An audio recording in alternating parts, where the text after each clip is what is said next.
College student Charles Headlam was one of 6,000 people who attended the dawn service at Launceston Cenotaph.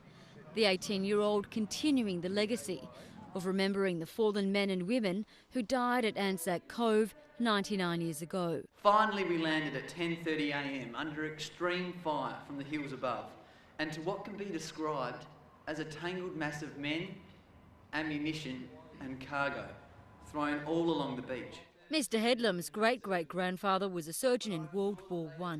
Often doing surgeries during the day, amputations with nothing but a scalpel and a flame. He was one of the tens of thousands of Tasmanians across the north and the northwest joining the ever-increasing day of commemoration. He was actually operating on a soldier and a shell exploded outside their tent and shrapnel came through the tent and hit a few doctors. While others shared stories giving ode to those who braved the battle at Gallipoli.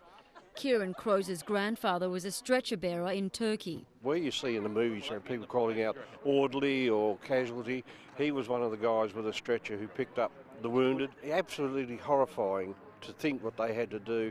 After the service, rum began to flow, recognising the ritual of how the diggers were woken every morning, with people sharing their own experiences of how the tradition was carried down when they served for Australia. First thing in the morning and wake them up with a tot of rum.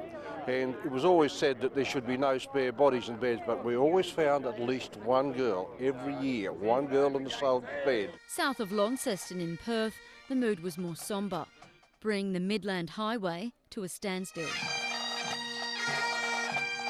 where one of the state's only bugle players played the last post. I had a great uncle that was in the First World War and also a father that was in the Second World War. So it's also in remembrance of them. Gwendolyn Adams' uncle died in the war, his name marked on the cenotaph. And he was shot and died from a shrapnel wound, and his grave's not known. He was just so much bombing went on they couldn't find his remains. While in the small town of North Motton, shots were fired to pay homage to the fallen.